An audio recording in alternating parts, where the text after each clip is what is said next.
There's a moment that most non-profit finance professionals in the sector will recognize. So you are in a meeting, the numbers are on the table, they're your numbers, and then you realize that the financial function you inherited or built or have been asked to run is not doing what it needs to do. Not because the people are not competent, but just because you realize that the system underneath that they are working with has never been properly designed. So I want to talk about the moment that happened to me as a head of finance and what I did with it. So I'm Rosa Dem, and I've spent 2 decades working in non-profit finance as a finance officer, as a finance manager, and eventually as a director of finance. And now, as someone who has built a framework for helping organizations get their financial house in order. So this video is about how the framework came to exist and what I learned along the way that changed how I think about this work. So stay with me. When I started working in nonprofit finance, I came in with a strong technical foundation. I understood accounting, I understood budgeting, and for me, I thought that was enough. But what I didn't understand is that what took you, like what I actually didn't understand, and what actually took me years to learn, was that the technical skills are the minimum requirement. These are the skills that will get you into the room. But what they don't tell you is, once you get into the room, what do you do in there? And I will share that as we go along, why I say that. So my first few years were spent largely in the execution mode. That is expected. That's where everyone starts. So you close the books, you prepare the reports, you submit grant financials, you keep up with the audit. And I felt I was competent. I was probably quite good, if I can blow my own trumpet. Technically, I was good. But I was operating inside a system that I hadn't designed or that always had patches, because systems always have cracks. So for the most organizations that I've worked with, the systems have had these cracks. Some were small inefficiencies like manual processes, reporting that took long, but others have been significant. For example, in situations where the financial information that you are producing is that does not help the leadership to make the decision that they need. For example, grant compliance risks that nobody is tracking, or you are providing reports to a board and the board continues to make decisions with incomplete picture of the organization's health. So once I found myself in these spaces, I kept patching the cracks, but I wasn't always asking the right question. And so the moment I started asking the right question came in a meeting. So, and what happened in that room really changed how I perceived and how I reacted after that.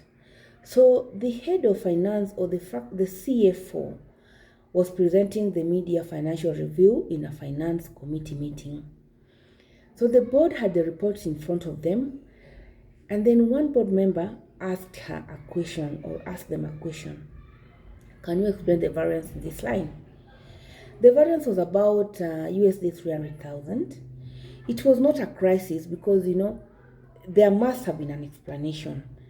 And it was media, so there was opportunities for course correction. But because these reports had been provided to this presenter, they could not explain it on the spot, because the information that had been prepared and given to them did not give them the context to be able to answer that question.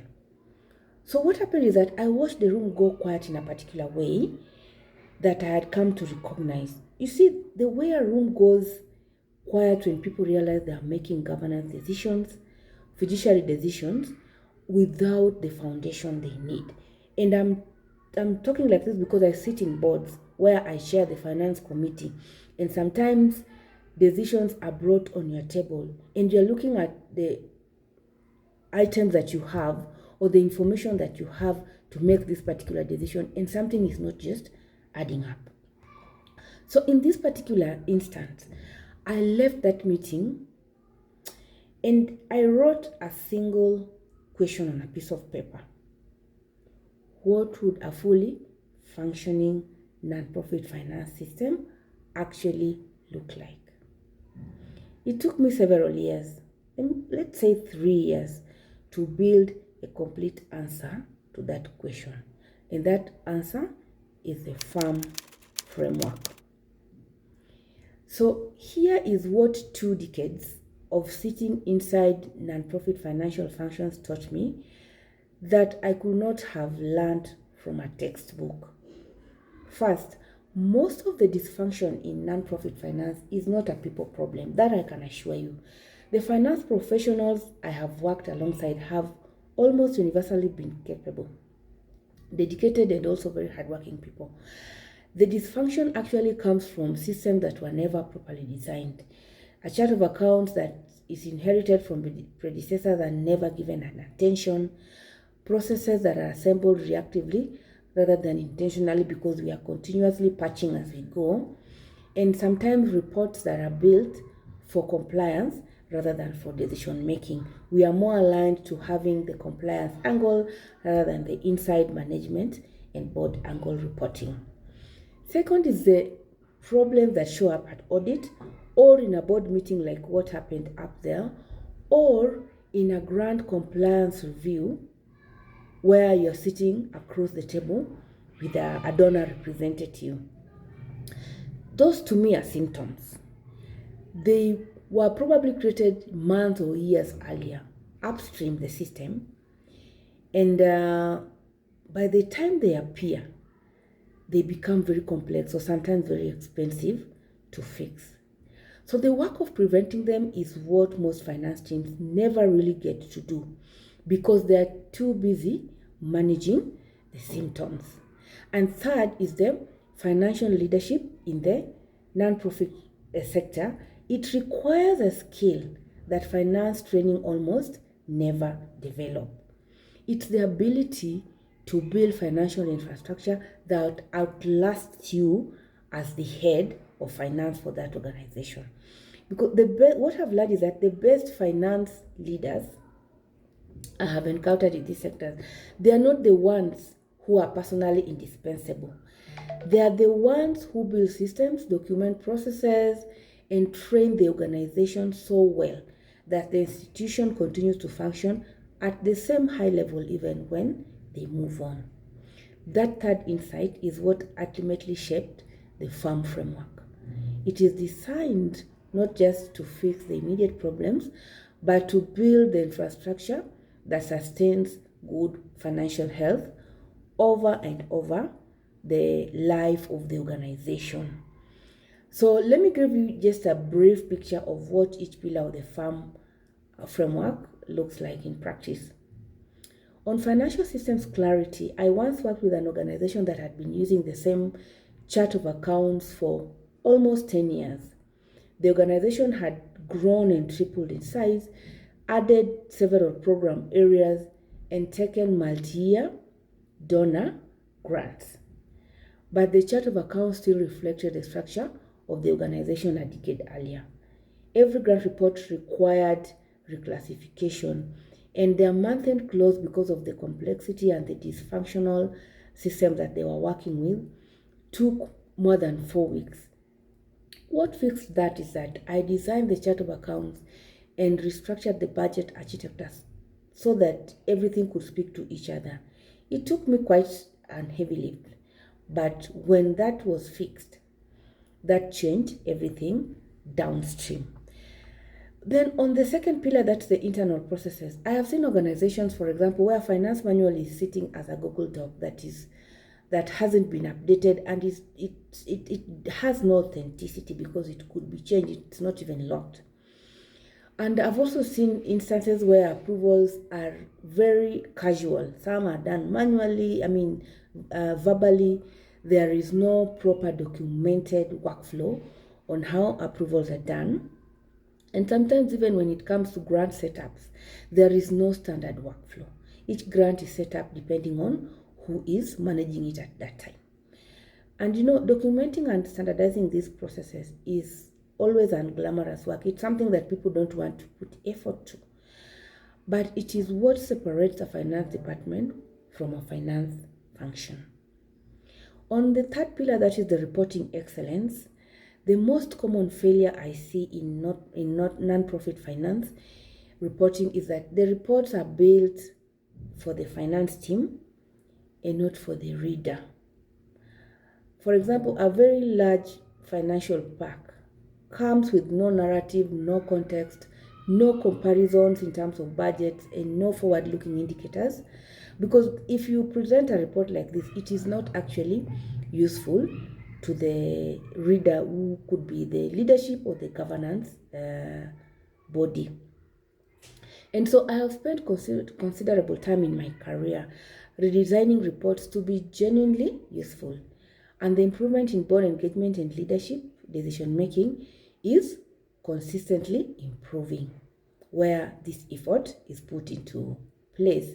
And to crown this, I'm actually very excited about the launch of INPAS, the International Nonprofit Accounting Standard, because I believe this will go a long way in harmonizing how nonprofits report, because the INPAS has an introduction of how you integrate your financials to your narratives. So, and then once everybody comes on board, it will also give us an opportunity to be able to reduce the administration burden on how many grant reports we have to do, especially for those that are funded with many donors. And then the fourth pillar, that is the multi-year sustainability, that most nonprofits have worked with, could not probably, on the day I arrived, produce a 3-year financial projection. They had an annual budget, which is the standard operating way for most nonprofits. But there is always no map of where the road is leading. So building this map, you see the revenue structure analysis, the true cost modeling, the scenario planning, even sometimes the sustainability practices that includes endowment funds or special vehicles infrastructures, is some of the most valuable work that I have done. And this work, if it's done properly, it really changes the quality of every strategic decision that the leadership team gets to have. And I want to be very direct about why I'm making this video. I have spent 2 decades building expertise that I believe the nonprofit sector genuinely needs. I have seen organizations fail financially because of inadequate financial infrastructure. I have seen the same problem over and over in organizations of every size and mission area, and I believe those problems are solvable. So this series, the Farm Framework, is shared in full. It's my contribution to solving these problems. I'm not holding back on any good parts. I'm sharing everything I know in as much practical detail as I can. If you're a finance professional watching this, I hope this gives you the map I didn't have, the language to name what you're seeing, the framework to address it systematically. If you are an executive director or a board member, I hope this helps you to understand what it looks like when financial leadership is working well and what question to ask when it isn't. Subscribe to follow this series. There is a lot more to come. And leave a comment. I would genuinely like to know what challenges you are sitting it with right now.